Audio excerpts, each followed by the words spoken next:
Hi again. Yeah, Samantha said I'm at my sister's house right now. And she was like, it's really loud outside. Are you sure you want to do it outside? And I was like, yeah, it's fine. And a dump truck just went by and I was like, distraction. It's like, uh-oh, that might be, that's okay. I can focus. Um, Yeah, because I can't hear any of that, so it's not interrupting the sound. yeah, I noticed that on the last recording. Like I had like an industrial fan blowing on me and it didn't pick it up. I was like, oh yeah, super Hmm. professional. Well, thank you for coming. This is Brittany. She is, I said it on another podcast, she is my osteopath, but you are so much more than your job title, as all of us are together, but our parents were great friends. And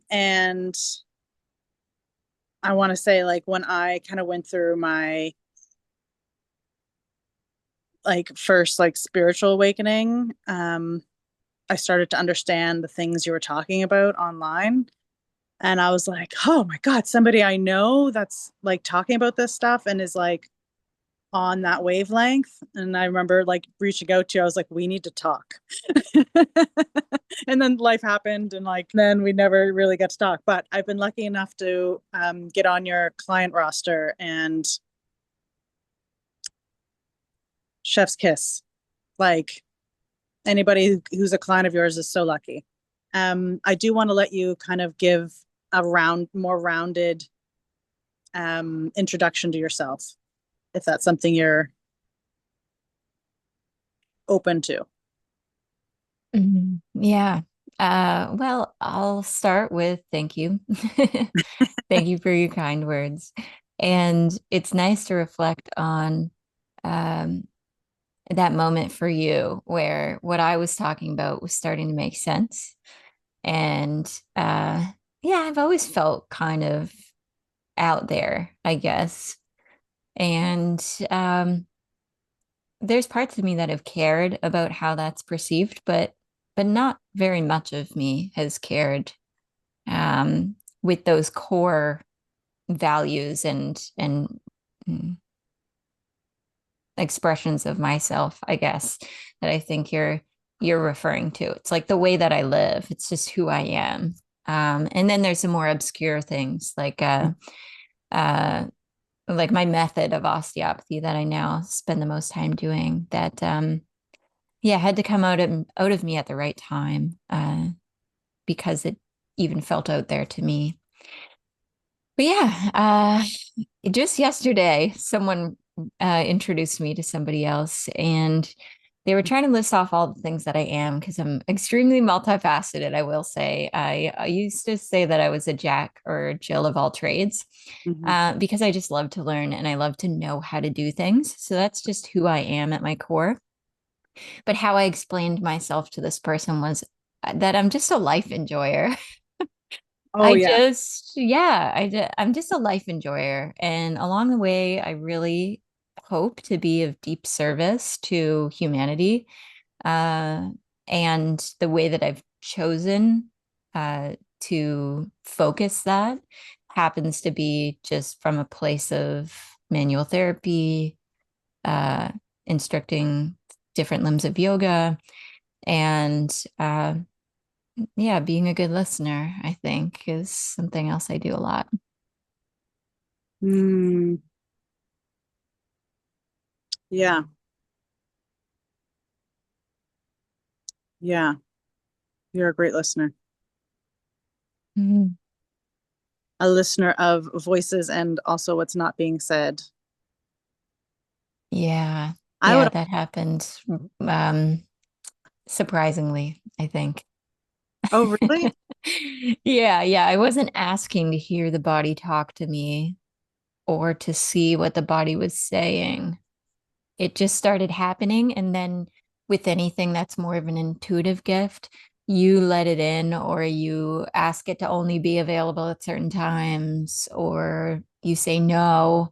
Um, I think that's something, maybe a branch that we can get into is we all are intuitive, but we have to actually choose to be intuitive because we all, pretty much all, or a very high percentage of us, unlearn that relationship with our intuition very, very young, because of social and cultural conditioning. So it can come from our parents, but it can also come from the school system, from our peers, and it gets shifted out of us. So we can just as easily, and this is something that's a theme across everything I do, is it's really just a shift, a choice, uh, that we get to choose what we want to be tapping into. So I started getting information, and then I chose to deepen that relationship with my clairvoyance and clairsentience mostly. So I see things and I also feel things.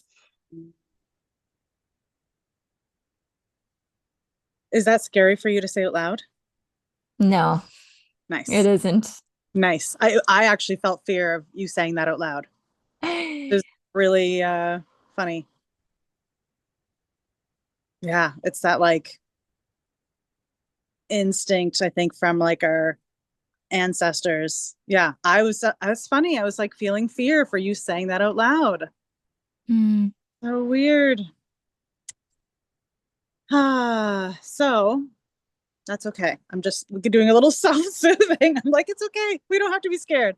We can talk. yeah. We I can. mean, I think that I think that for me, I've done so much nervous system work around uh just standing in my truth and knowing what my truth was, that it doesn't scare me anymore. But there's certainly been a time in my life where I would have kept myself small, and kept that very close to me, to protect myself or to appeal to what I visualized as what other people wanted me to be.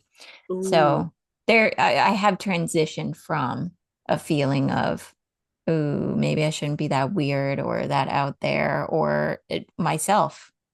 yeah, yeah. Um, on my last podcast, I wish I had asked this question, and I'm excited to ask you this question. Um, when you were, this is total topic change. When you were at any point in your life, who did you like? I feel like for me, when I made a large change in my life, I was kind of like,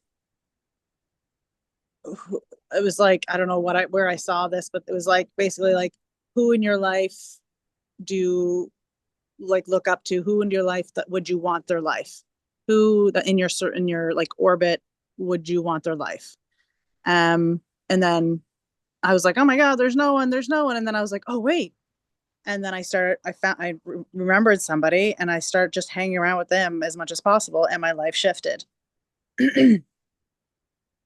And did you have people like that in your life? In the wording that you've shared, my answer is no, because I don't want anyone else's life. I feel very committed to my personal journey Mm, and how it's supposed to unfold. But what it also made me think of when you asked that is a piece of yogic scripture, actually, where it says you should hang out with people that you think are wise, because even if they don't share any wisdom with you, just by being around them, you will end up influenced in a positive way. And that you should, in the same breath, you should be watching who you're around, because you are going to be influenced by them. And absolutely. I also believe that you are really a sum of the top five nervous systems that you spend the most time with. So you need to be mindful of that. Yes, I always say people, but yeah, nervous systems. That's what it is. What's the state of their nervous system? And like, if you could have a balance in that, you could have people who are in their parasympathetic. So for anyone listening, the parasympathetic is our rest, digest, and heal side, where we're able to be really present and social and connected and feeling really calm. And then fight or flight is not a negative side of our system. It's just one of action and drive and sometimes reaction, and can, if we're in it for a long time or we're most used to it, we can get really hyper vigilant. which would be where we're starting to react to life based on what reality has been for us in the past, not by what it currently is in the present, Mm, what it reminds us of. And then if we're really going off the charts in that sympathetic drive, then we'll get into overdrive, where we start maybe disassociating or freaking out, getting angry, freezing, and fawning, where we just whatever you want to do, that kind of, I can't make a decision right now. yeah. That's where I spent like the first 35, maybe a little bit less years of my life. Like going in and out of that one and the next one up. Mm. Um, It's a tricky one. It's it's the one that's most masked. Like people will not um, be able to identify that they're in no, a state of their nervous system where they need to shift into another part toward that parasympathetic, just so that they can sleep and heal and yeah, digest things. like their head above the water, like at the very least. Mhm. Um, Something that I noticed about your life and that yeah, so I think maybe flip-flopping back to the other one, it was like people like the same thing I did before. So basically that's what I'm doing with this podcast. It's like the same thing. I'm like, who are the people that like I want to be around? Like whose life do I not that I want to emulate their life, but there's something in their life that I see in my future. And like I think being in their energy and like being in their frequency, I know being in their frequency and their energy and around their nervous system, I feel like it's like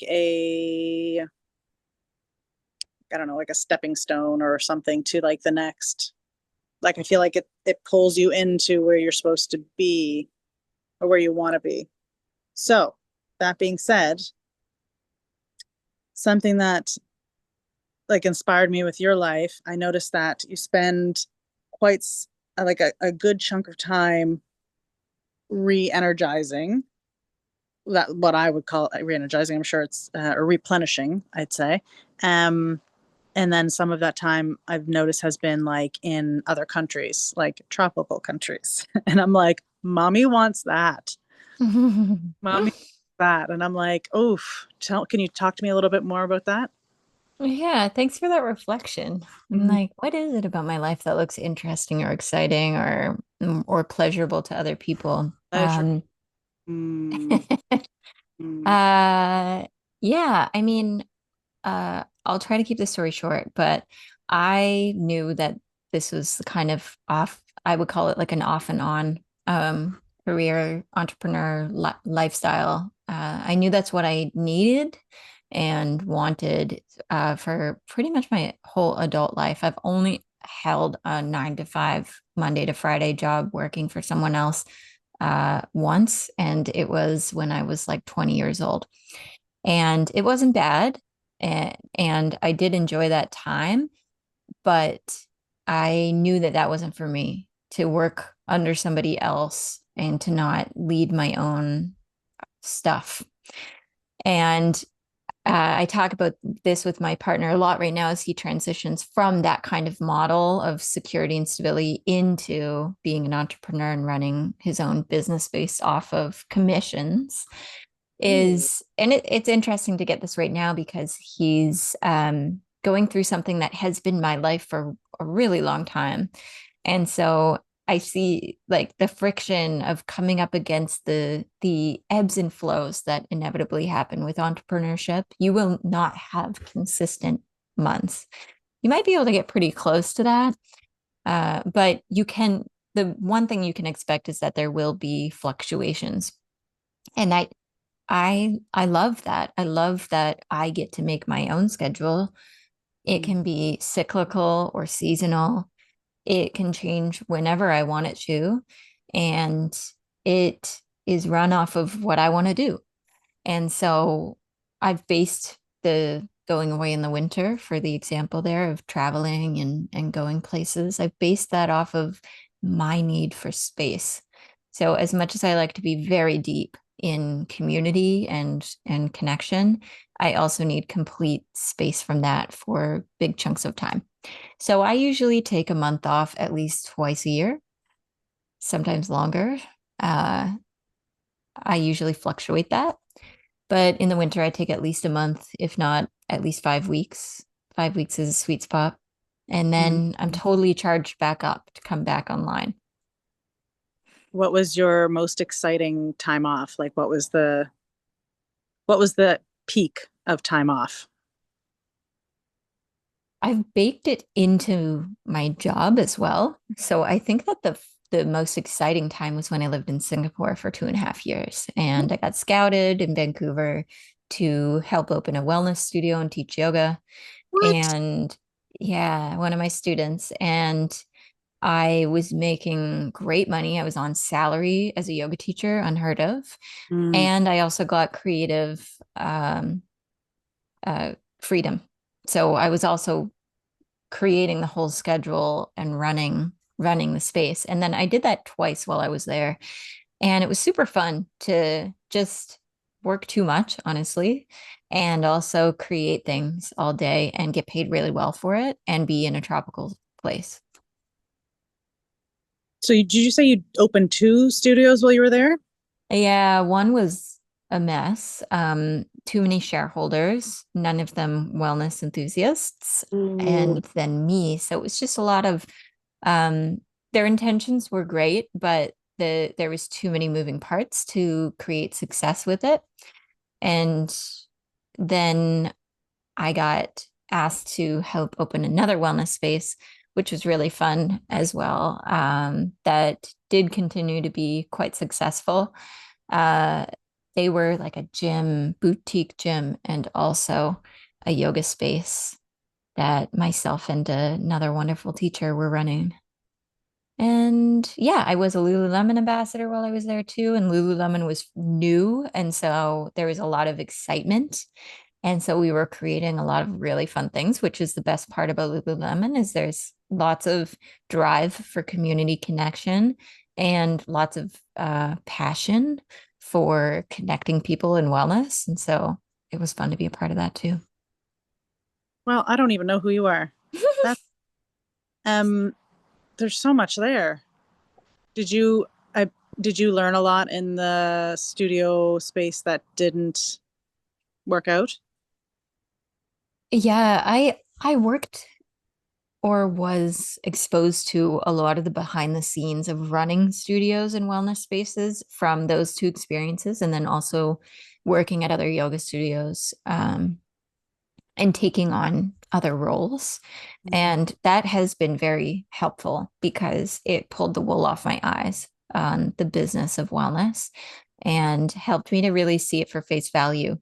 And now, as a studio owner and like wellness space owner, then I knew what I was getting into and I knew what I would need to outsource that I didn't like to do, for example. Oh, I love that. I love that. Like, I think for a long time, I think for a long time while I was like, I don't know, disempowered, I think I like would hone a lot of my values as like an entrepreneur, but obviously I never pulled the trigger. So, but I think that's one of like my own values was like outsource it. Like if you're not good at something, don't waste your energy, your precious energy on it. Outsource it. And I love seeing I think the way you run your business is like so 2048. Like that's the way people should be moving through. I think the way you live your life in the small window I can see of it, obviously, I think is and move through the world, I think is like you're living in the future. Um and I noticed like we talked a bit in the past about you do like energy exchange with a couple different things, I assume, but mostly your studio space, or you used to, or I don't really know what's going like, because I know you're going through a big like transformation right now, or you've gone through a big transformation. But yeah, like energy exchange, like I think that's so valuable in a world where everyone's resources are, they're not limited, but they're made to seem like they're limited. So yeah. Mm. I mean, I I think in order to hold money, we have to not cling to money. And one of the ways that I don't cling to it is I make exchanges not about money, but about energetic value. So I do charge what I'm worth, Yeah. um, while also considering that for osteopathy, I am within the healthcare system. So uh, insurance is something that people use to have access to my services, and I don't want them to burn through their entire allotted amount in one go, because the vision is that there's a transformation that happens. And in order to get that, um, although I try my hardest for one session to be really impactful, usually at least two is needed, because our nervous systems just like to come back around to things. It's not because I want you to come back twice. It's because when you come back a second time, there's an imprint that happens. And that's part of the transformation, because you get to, it's like if you went for a walk once, you might not feel a big change. But when you get your butt up off the couch for that second one, you feel like something has actually changed in you. Like you've changed a narrative within you when you do the hard thing again. Yeah. Or the scary thing again. Like some people are just, yeah, nervous to change. And when you come back again and you do the thing that was scary the first time, it's like, okay, I'm all right, actually. So to circle back on the energy exchange, it's always an open conversation to me when people have skills or something to share, Mm, that they have access to what they want. Because I think that putting yourself out there and saying, hey, I have something to share here, it's not money, but I would really love to deep clean this place so that I can contribute to the community at the studio. Like I want that person around because they're willing to put themselves forward, their energy forward. Uh, and I'm that person. I got a lot of my mentorship just from showing up, not through money. I was a poor yoga teacher for so long, and I got most of my training through committing myself. And maybe this is like a traditional part of me, but I think that that's like we honor our elders that way. We honor our mentors that way when we actually truly commit and show up so that we can learn from them. So that's what I've done with a lot of things that I've learned, is just show up fully and be mm. reliable. I so I used to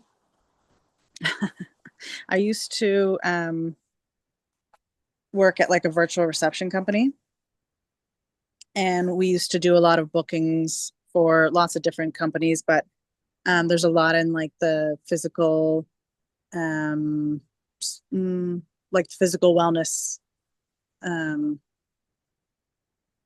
division.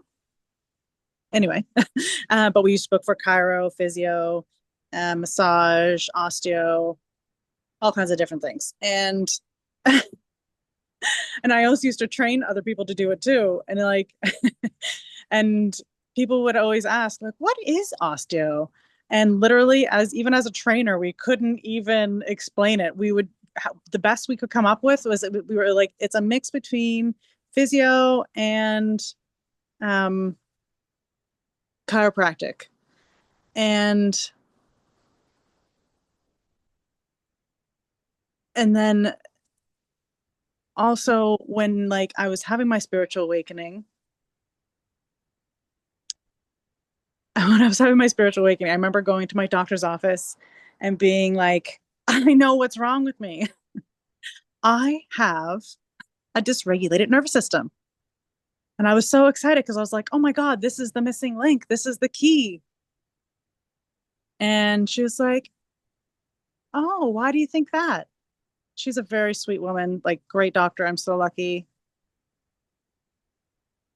She's just asked me that. She's like, why do you think that is? And I like gave her a list of things. And then she's just like, mm-hmm. And then we moved on with the appointment. And I was like, even our doctors in the healthcare don't recognize nervous system. No wonder we couldn't explain what osteopath was.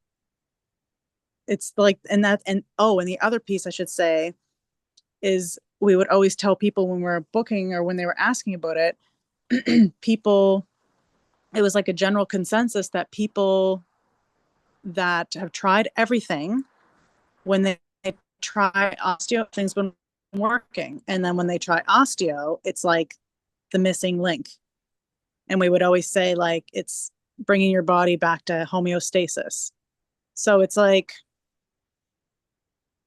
I just remember being so disappointed because, like, I knew what it was. And then I ended up doing the work by myself. And then, like, just very recently this year, seeing you, and like, it was the missing link, the nervous system stuff. Yeah, And I feel like that's my most that makes me brings me the most joy is that statement that tends to be true across the board with osteopathy is that folks will try everything and they won't feel good and then they'll come to an osteo and everything balances out. Now, I think we all go my answer to that um, about what osteo is I think that we all treat different. Like you'll get mechanical osteos, you'll get more, I would call them more esoteric, like they're working with the fluids, they're touching lightly, might not feel like they're doing much. Closer to if you've ever experienced Reiki, it might feel like the same kind of touch holds. And then there's some that are like a physio and a chiro mixed together.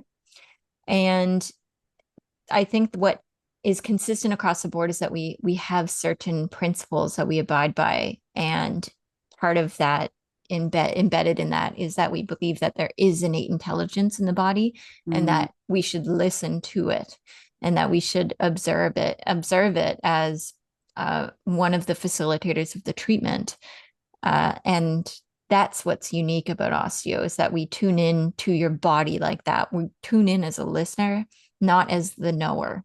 We're not here to fix you. We're here to listen to what's happening and observe it and then take in that information and assist your body in unwinding in the way that it wants to. Now, I just took that a little bit further and focused deeper on the nervous system and the subconscious programs that we have, and tried to find a way for us to be able to help that to release or have a space to be heard. It's just definitely refreshing, like, to speak with you. All the stuff that I know to be true because of like a deep remembrance. And it's just so validating to talk to you because it's like, oh, I also have like the backed science for it. It's like, oh, okay, see. Um, I also remember being on your table. I think it was probably the first time. Yeah, it was, or maybe it was the second time. But I just remember my body just like not wanting, because it's like about trust. You could speak more to this, I'm sure, but like it's about like your body like kind of giving it up and like surrendering to your kind of surrendering to your like inquiries, or surrendering to, I guess, an agreement between us to give you the information. And I just remember like giggling on the table because I could just feel like I was just like testing you, like not like consciously, but I just my body was like, I don't know, show me that we can trust you and then I'll give up the goods. And I just remember laughing. And you're like, I can't remember what you asked me, but I was like, no, I'm not doing it on purpose, I promise. It's just like I could just feel it. It was funny. Mm.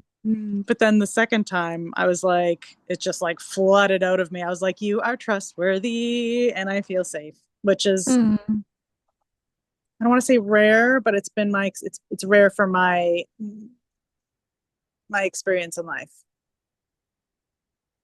mm. Yeah, it's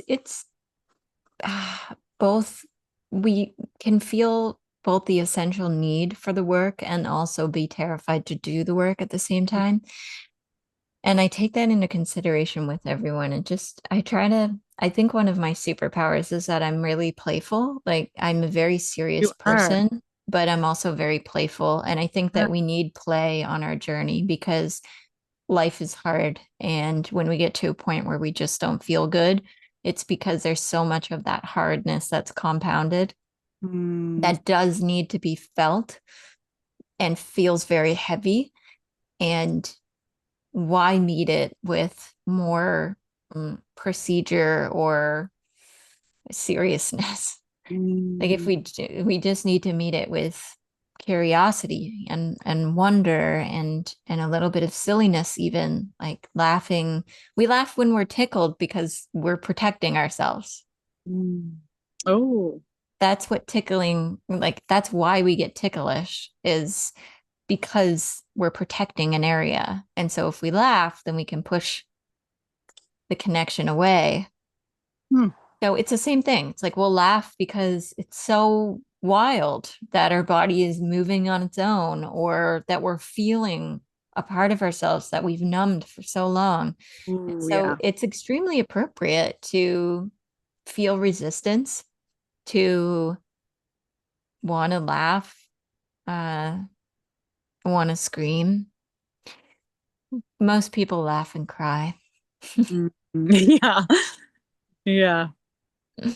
Crying is like, I remember I did a post a little while ago and I was like so proud, like, because I got to a point where laughing is simply like a release of emotion.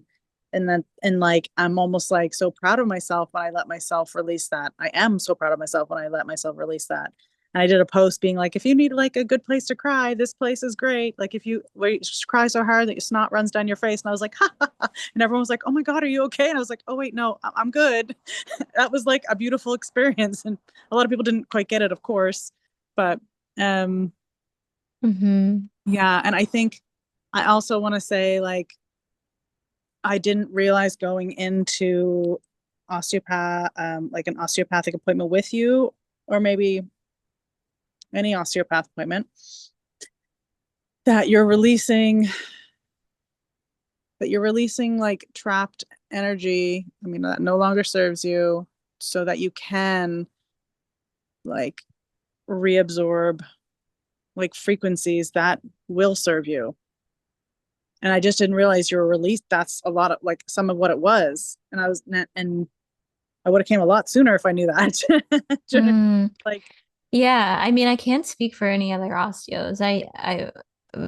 But it does depend on the lens of the osteopathic practitioner that what's possible. mm, My lens is that there's an emotional or mental story attached to any symptom that the body has, and whether that's just surface value, like my hip hurts and that's annoying me, I mhm, would rather it not hurt, the irritation or frustration of that, to all the way to having a motor vehicle accident and having impact on that hip. And so the fear and this shock of that moment being embedded in that sensation.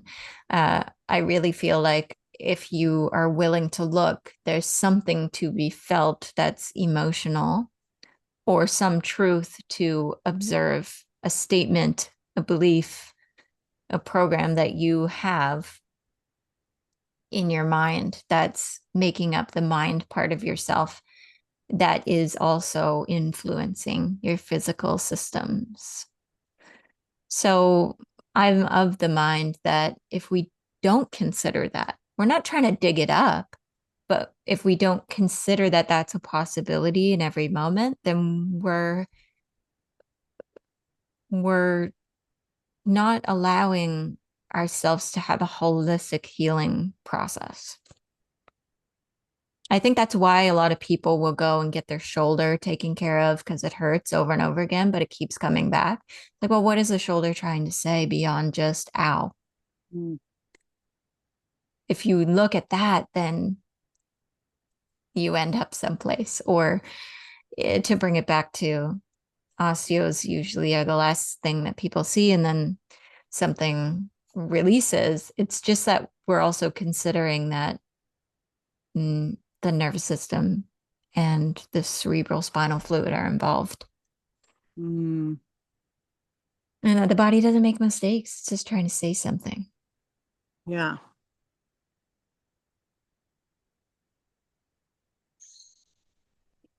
I remember, oh, I can't remember all the things, but I actually was it my last, yeah, my last the last podcast that I released. I had a friend of mine, her name's Anna, and I spoke with her about like I guess it was like I think we were talking about like control and safety and like that worthiness piece. And I used you as an example. I was like, yeah, I asked Brittanie, my osteopath, who is so much more than an osteopath. I asked her to come on the podcast, and she was like, sure, I'd love to. And then I was like, and then you can do some cross advertising, and it will be valuable to you for this because of this. And then I just started like naming things, and and then I like realized I'm like, what am I doing? She just said yes, like she'd love to. Why am I trying to prove myself? And I remember, I think I don't know if it was our last session or the session before that, but it was like a super hot day. It's just we're so clouded by like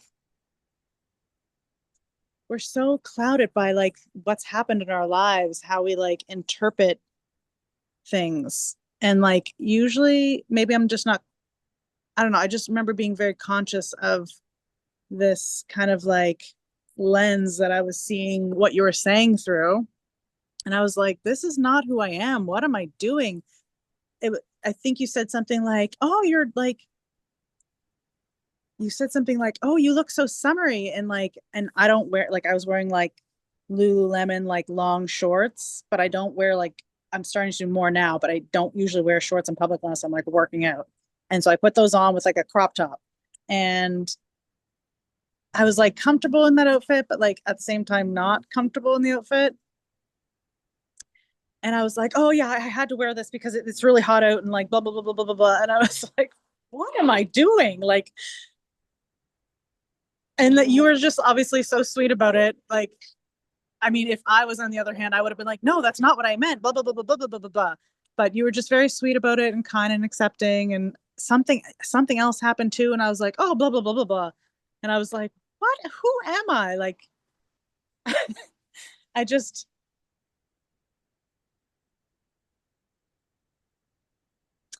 I don't know.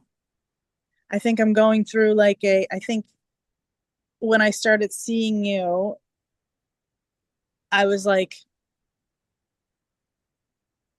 I had like just shed like a ton of like programming and patterns. And I feel like so stripped raw and like I don't know who I am. Like I'm coming back into now. I know who I am because obviously I'm doing what I'm doing. But I like didn't know how to like show up in the world for the first time. And I didn't also want to show up with like the mask I've been wearing for the last however many years. And so it's like, I don't know. I just, it's just so wild that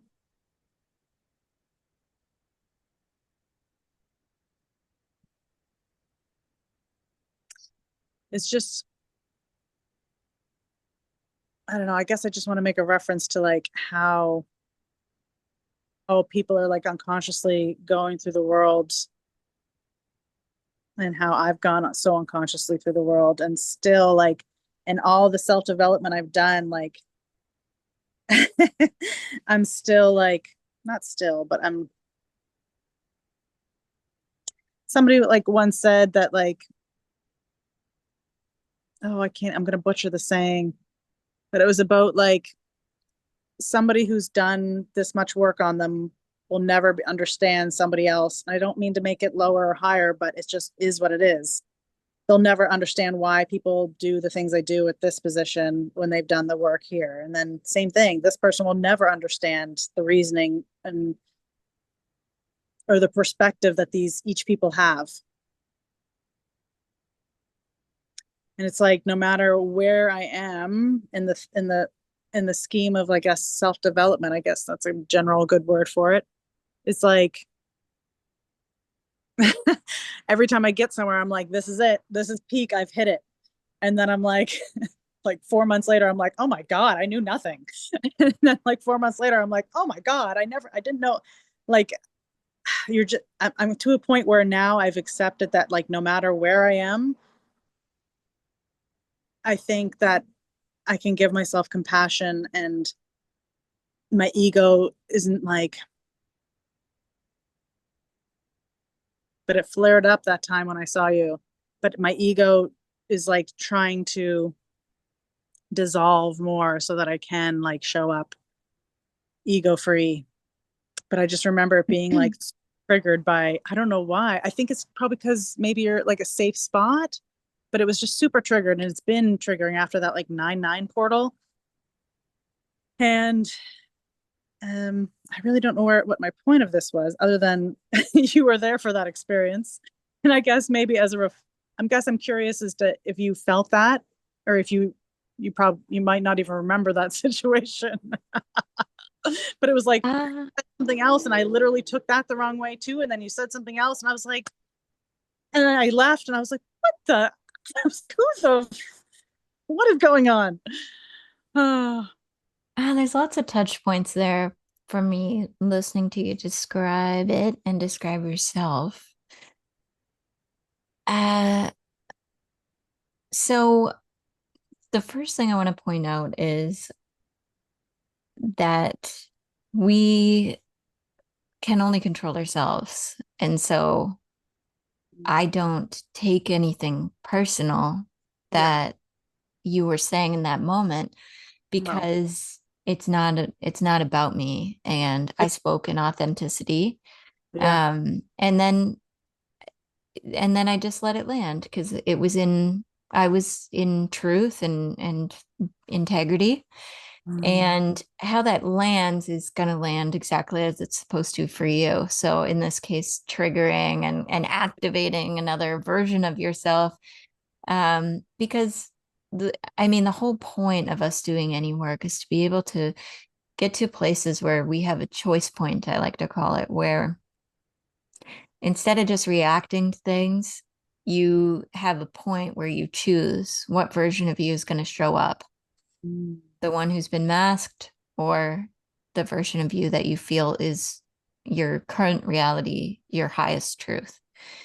We can't have that choice point if we're running old programming in our nervous system because our system is going to operate from survival. It's going to protect us. It's going to choose that which is less favorable to the ego that wants to present in a certain way. And yeah. so we got to sloth all of that off so that we are more present, so that we have choice points, and we're still going to screw it up and maybe act from the old way. But like you said, we can give ourselves compassion in that moment and allow ourselves to feel a little bit silly. You don't have anyone to perform for. It felt Like, super silly. I was like, what? I don't even what's happening? Okay. right. Yeah. And perhaps if it were someone else, I could have taken it, like if I were someone else, I could have taken it personal and been like, well, it's kind of weird. Like, why did she say that to me? But I didn't. I just let your words land without any reaction from me because your reaction to your own self is going to be your own healing. Oh yeah. It's Yeah. not up to me to have a reaction that's favorable or unfavorable to what you said Mm. because it's not about me. No, and that also gives me like permission to let everything land when I'm as long as I'm acting out of authenticity and like speaking from my truth. Yeah. Like that definitely gives me permission to do the same. Or it And feels like, it's not, I have to say I don't really agree with whoever spoke that quote of you'll never understand this person. Um, from from my spiritual perspective, I really attune to the yogic scriptures a lot. So I'll speak from that space. That we are actually trying to understand people at all levels as much as we can so we can have compassion for everyone and walk lightly in this world. And so if we operate from that place of, oh, I'm never going to understand that person because they're here and I'm here, yeah, or blah, blah, blah, then we are creating more separation. And that's exactly what's screwing this world up right now. yeah. So, if anything, if we ever feel that toward ourselves, an old version of ourselves, or toward the newer version that we aren't yet, or toward someone else, literally, we should pause and go, okay, I really want to understand this more because there's a disconnect. And if I bridge that disconnect with connection, then everyone does better, including our own self. Like we feel we're living a richer life when we sit down and have those spaces where we journal and connect, for example, to a version of ourself that had a hard time. Like in the manual therapy, I always say that there's a part of you that's coming forward that your body's been holding that really just wants to be honored. And I often give home care that just says, let that version of you, that part of you, journal without correcting them. Just let them get an event out on paper. How did that feel? What was impactful? Just letting it happen as a part of you that just needs to be heard. Because Mhm. then we naturally feel so compassionate toward our own self. Oh, I was just in protecting myself. That makes sense. Now I can give myself grace. We can arrive at it from a place of actual true connection rather than, oh, you should have respect for the other versions of yourself. No, go and meet that person. Go and actually let that person speak so that you can understand what was happening and where it all came from. We extend it to others so easily, right? It's Or like, oh, yeah, you have attachment issues because your parents didn't love you. yeah. Well, yeah, we can offer that compassion as an intellectual possibility. Like we can intellectualize that and imagine that that would be hard and then offer compassion. But we don't often drop into our own grief around those same kind of situations, and that's where the magic is. Have you ever,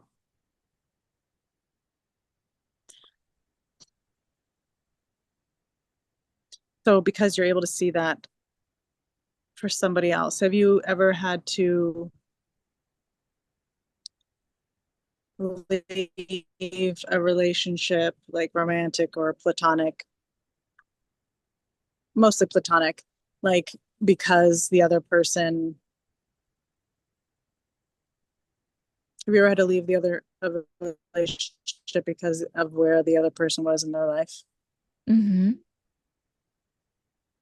I've had both. And do you have, Go ahead. oh, sorry, you can, I think you were going there. I was just kind of looking for some insight as in how to do that with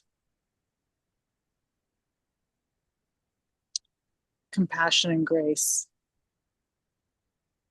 Well, it's not all compassion and grace, but there's places to put your aggression and your fierceness and your anger. Uh, because I think we should feel it all. Um, because if we don't, then we will hold on to it somewhere else. Yeah. So all the Yeah. feelings are valuable. And yes, I so back to that question, I've had relationships where I didn't get closure, and I needed it and had to provide it to myself. Like unrequited love situations. I've had relationships where the love was the present, but the relationship wasn't healthy and had to leave anyway, Mm. which is super tough as well. Um, yeah. And my advice would be to feel it in totality and reach out for support um, through through just friends and family and confidants, but also through wellness team, like going and getting treatments and having safe people, like massage, for instance, going to massage with an intention of this person, it feels safe to me and I'm a human, so I do need contact and connection to be able to process that which I'm feeling. Having an intention like that while going to a treatment is so valuable. When we go and we treat it like a service, yeah, we might be thinking, oh, I'm going to go nourish myself. That's only the surface layer. If you go and you specifically choose the person that's going to offer you the service, whether that's massage or something else, uh, on purpose because of how they hold and how they make you feel when you're in a transition that is aching your heart, it can be so potent. It can be transformative because it just opens up a somatic inquiry that sometimes you need other people to help you get through and feel.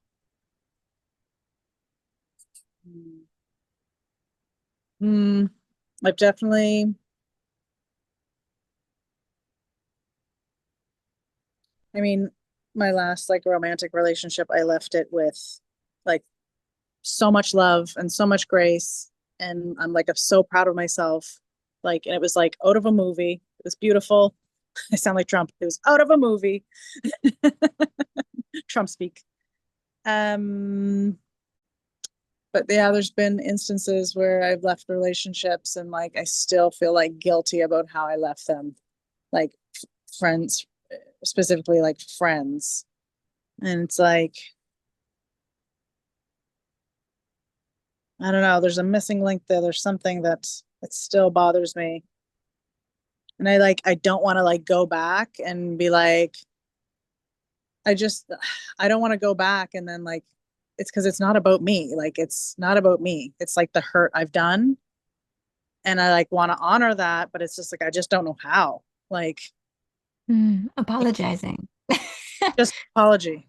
um, I think it's really important when we can to forgive ourselves and to forgive others. And part of that process is in doing the hard thing and sending a message that might have no reply, uh, to apologize for things that are in the past.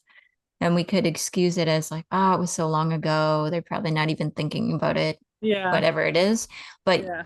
but it's not about that. It's about doing right by the energetic connection that you once had. Um, I have done this many times, and often it's met with, oh, I didn't feel that way, or, thank you, but more than not, it is met that way. And it's so relieving because it's so hard to be the one that says, hey, I just want to bring this up, even though it's been 20 years. Um, I'm really sorry if you felt this or that about my actions in that separation.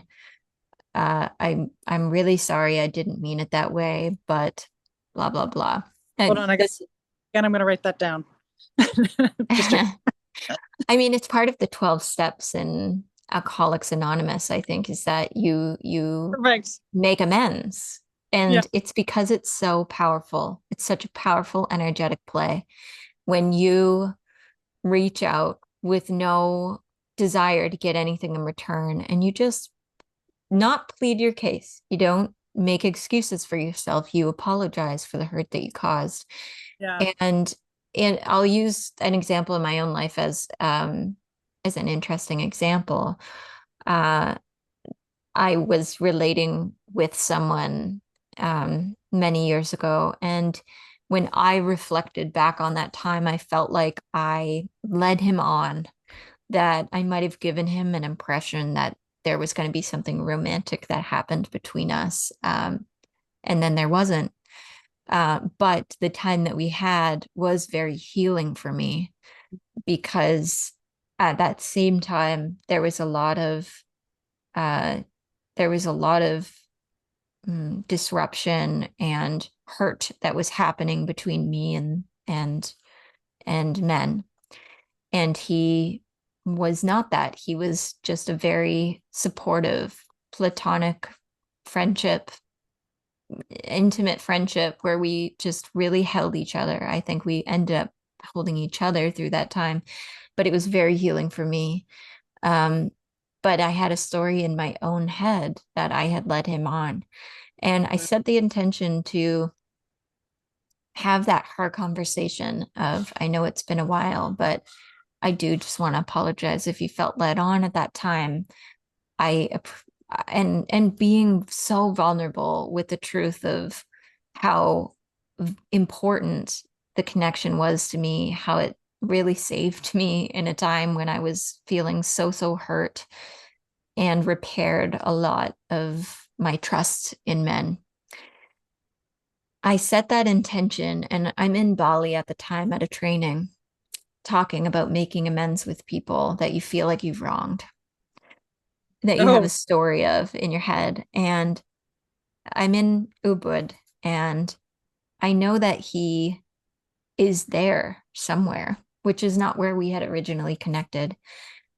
And I had to go up this road that I always go up to go home. And I'm thinking about how I want to reach out and have that conversation with him. And I'm going to do it. I got the bravery. And I'm on my way home, and I stopped at a fruit stand. I was like, I shouldn't go eat that delicious Bali buffet food. This like vegan, oily, inflammatory, delicious food with tempeh. But I really wanted it. And I felt this pull that I had to go to that buffet place. So I turned around and I went to this buffet place. And who is renewing his visa in this one strip mall in the outskirts of Ubud but this man? And I'm like, hi. And anyway, I went through the whole thing. And of course, he was like, I didn't see it that way. Thank you so much for sharing. But I really enjoyed that time with you. It was healing for me as well. It's no big deal. And I got to say sorry. And he goes, I also don't ever come here. Like, I renew my visa here every few months, but I never come here. And I just happen to be at this place during this hour that you also are, clearly, so that we could have that conversation. But these are energetic cords that we have with everyone that we've ever connected with. So it's both a responsibility of yours and in extremely valuable from an energetic sense to repair, even if you can't talk to them directly. Writing a letter out from that part of yourself that holds a story about it to apologize or make amends in whatever way you need to with brutal honesty, that is so powerful. I recommend it to everyone, even though it's one of the hardest things to get the courage to do. hmm.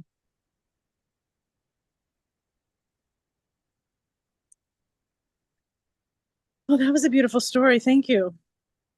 It's again out of a movie, right? Yeah, I mean, I've been taken all over the world for those conversations. Like,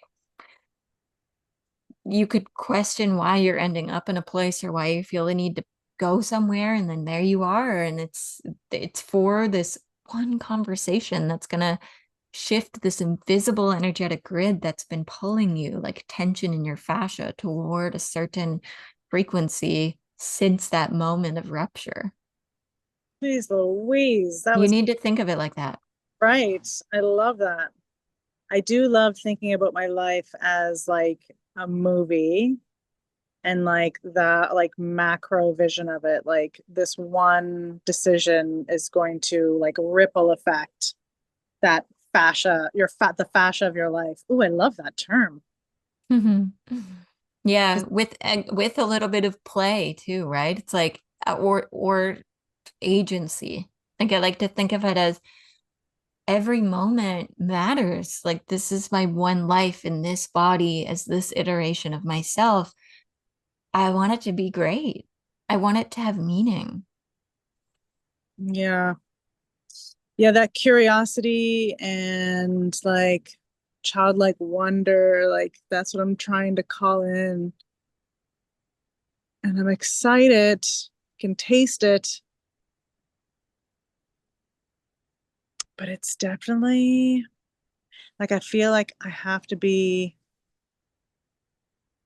feel like I can't fully walk into it until I'm in like the right environment.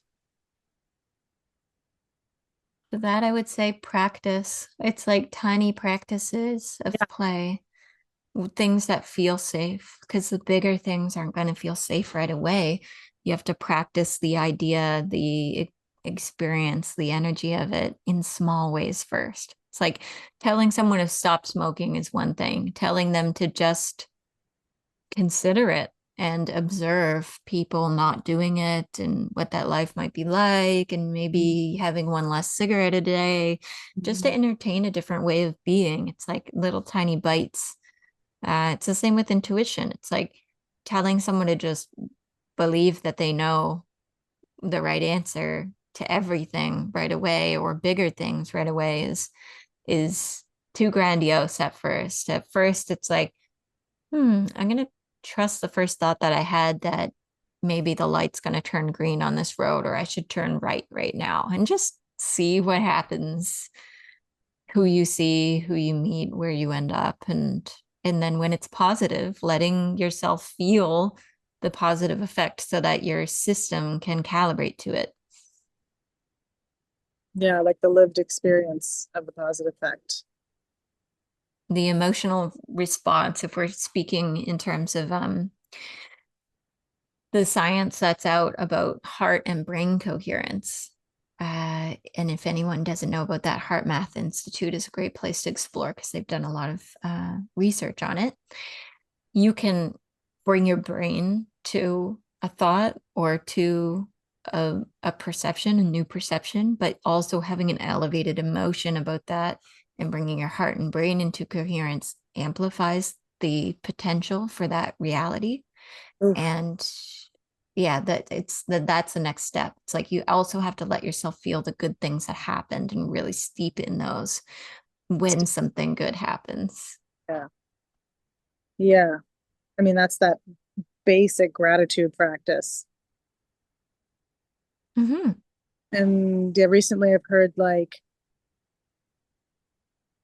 I really like the difference of like it's not, oh, it's appreciation being very close to like the feeling of love. I'm excited to like to explore that in my next like romantic connection, that appreciation piece. Or really, I mean any connection. Any connection. Yeah. Mm-hmm. Yeah, I'm taking this as a challenge and it is time to play.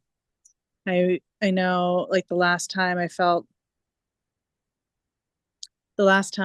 like childlike like fun and like giddiness, me and my son who's like he just turned 15 yesterday actually, but he's like 6'1" and ugh, he we sometimes like will go in like the driveway. If we're like in the car, we'll go in the driveway and just do like silly fake ballroom dancing. And like he's like into it, which is wild for like, and I'm like, oh my God, there's a car coming. Let's like, I'll try to like drag him closer to the house and he'll be like, no, who cares? And I'll be like, oh, so we'll just do silly like fake ballroom dancing. It's so fun. So maybe I'll try to dance with them tonight. Mm. Yeah, Mm, because you know what the worst thing that could happen in that situation is somebody's going to be smiling because you are. That's really the worst case mm, scenario because absolutely. people don't like we you know from your own experience like people don't really spend a lot of time being like oh look at like what are those people doing, they might be like oh weird and then they just keep going or Yeah. we don't spend as much time as we in our own minds think people are spending time judging us.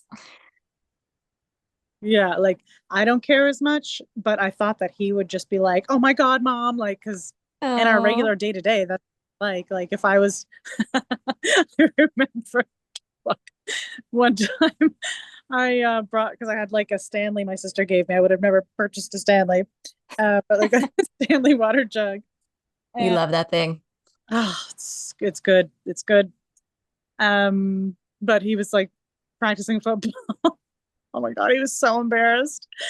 And I was like, he has no water. He didn't bring a water bottle. And like halfway through, I'm just like, he has to be hydrated. Like, so I like, when I knew they were going for like a water break, I asked Paul, his dad, I was like, I'm just going to go give him some water, like just to check, because I didn't want to embarrass them. And he was like, yeah, okay.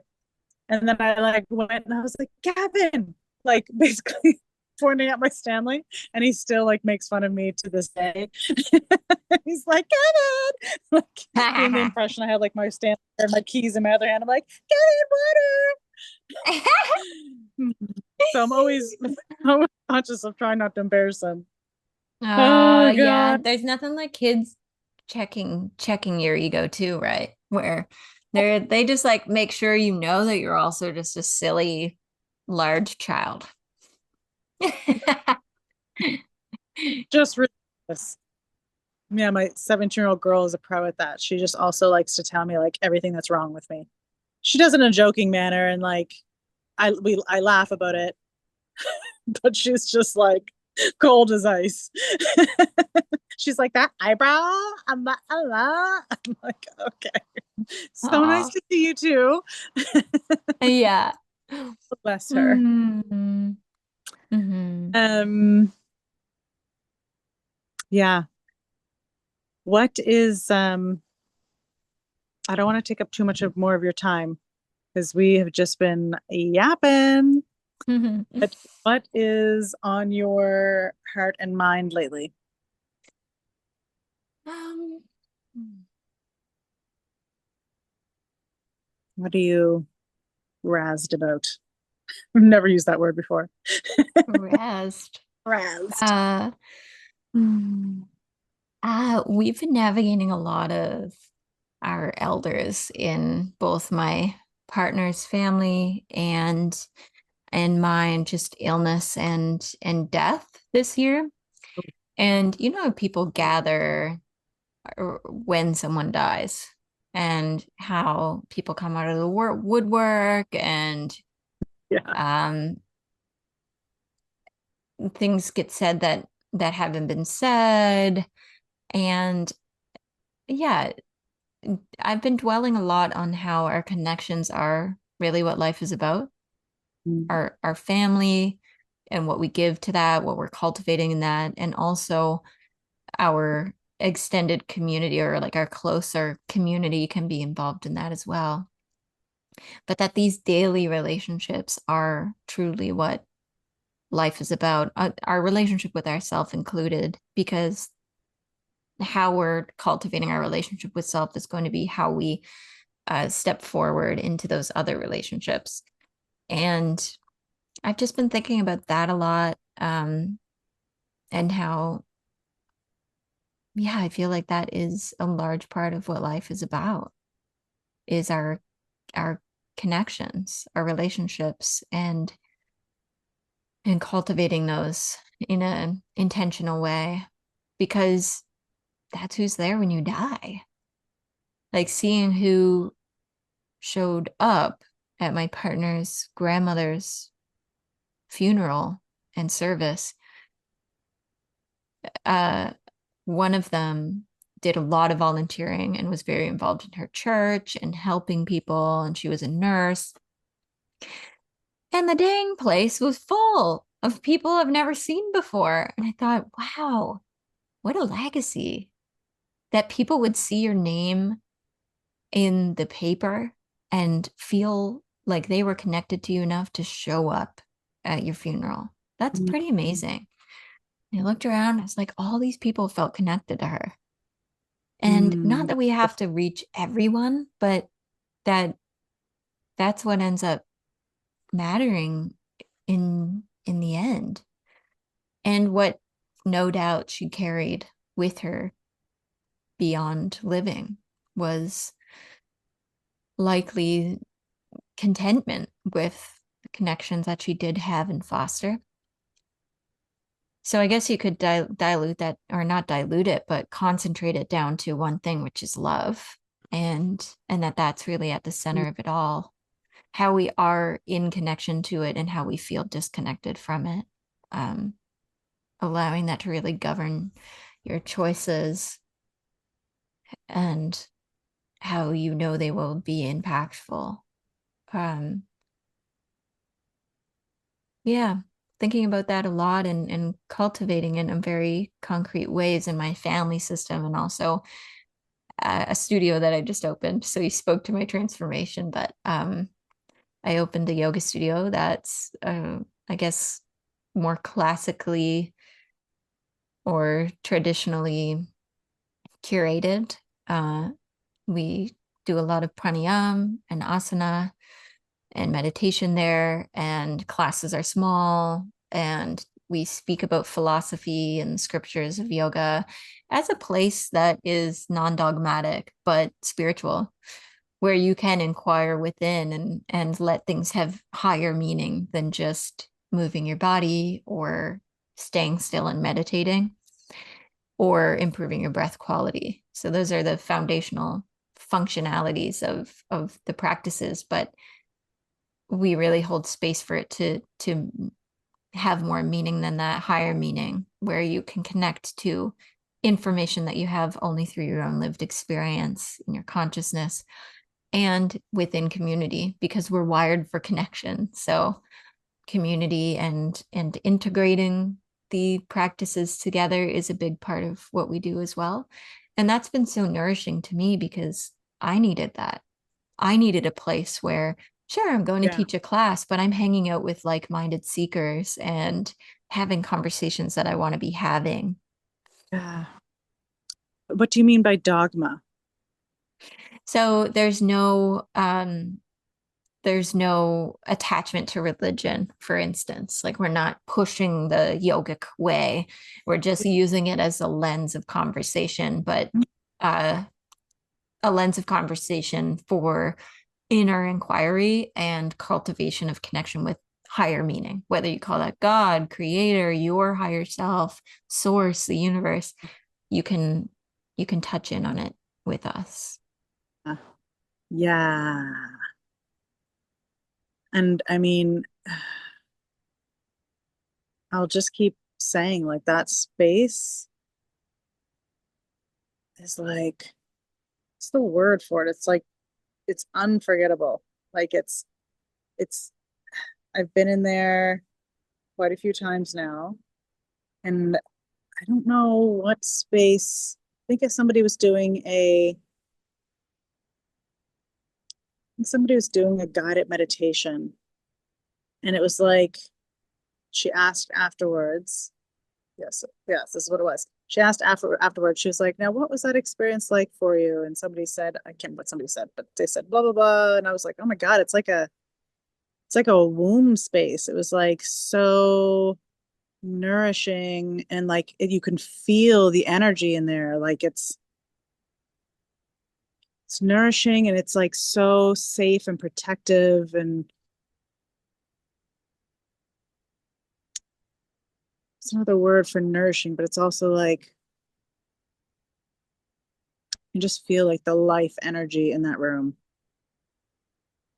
And it's, yeah, it's space like no other I've ever been in. Hmm. Hmm. Mm. I think it's from a multiple things, but There is specifically a machine in there.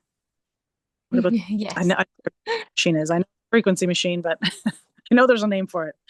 Yeah, yeah. I mean, we could have a whole other podcast episode about Yeah. quantum frequencies, but there is a machine in there. It's called the energy enhancement system, Yeah. and it is creating a coherent energetic field in the space. So it's a stable energetic location, whereas usually in the city, especially, there's a lot of frequencies that are actually incoherent to our cellular energetics. So it's throwing us off kilter. Whereas when you go into our space, it's already, because of this machine, being shifted toward coherence with positive cellular voltage and also emotional, mental, and spiritual frequencies that we know to attune us toward less inflammation, less pain, more steadiness in our mind. Mm, And so by putting your body in there, your body starts to attune to that if it's been off kilter in its coherence. yeah. And I've heard you say, like, just even come for the energy. Like, people say that all the time too about like yoga classes. And I think that's definitely true. Like, even if you don't feel like doing yoga, it's like it's beneficial just to show up and be in that energy.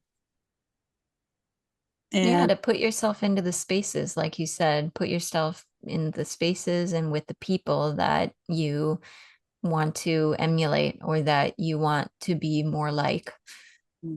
It's like I always think of it more in the context of, well, like I want, if you want to do more yoga, then go to the yoga places. You don't have to be anything or do anything in particular there, but you should put yourself in that space versus sitting on the couch for that hour because you're going to be more close to the fire. yeah, get warmed. So you have a like monthly membership. You're doing a little different. Well, different than what I've been. No, well, so other places have monthly memberships. Yeah, we're just trying to be the most accessible and low barrier space that we can be. So I joke that we're like 2010 pricing where and it's embedded in how you can connect as well. So my classes are live streamed and then you can get the recording for those for 24 hours after if you sign up and you can't make it. Mhm. But we also have a modest schedule right now in our soft launch of in-person classes with max 15 people in the class Yeah. so that you get individualized attention and you really connect with your teacher. And yeah, the prices are there's an online only membership where you get a whole on demand library, you get all of my yoga podcast archives, you get my neuro relief course, which is my method of osteo as a self led healing tool. You get my foundations of breath course, which gets you going with your pranayama practice.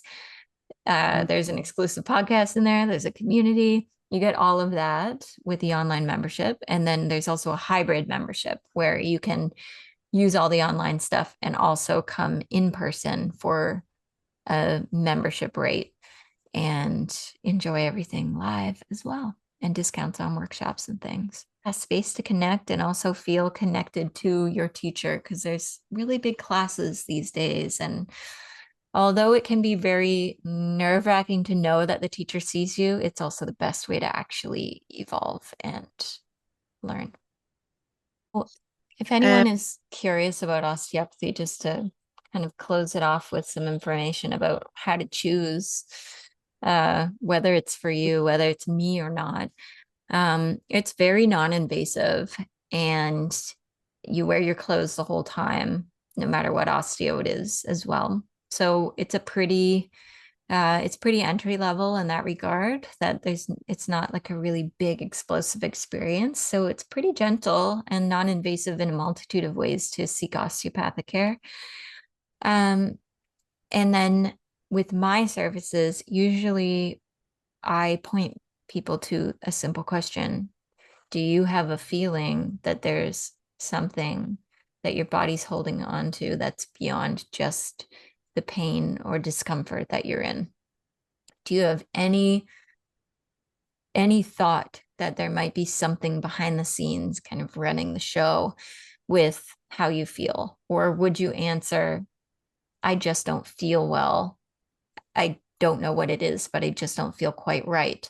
If someone were to ask what's wrong with you, that's definitely, if your answer is yes to that or the other question, then those would be some good reasons to book a session, because that's what I help your body do, is speak in its nonverbal way about anything it's ever been through without any re-traumatization.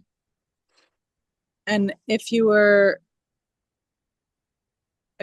how would you, what would be the main like keys that you would be looking for like an osteopath that you would recommend for your friend?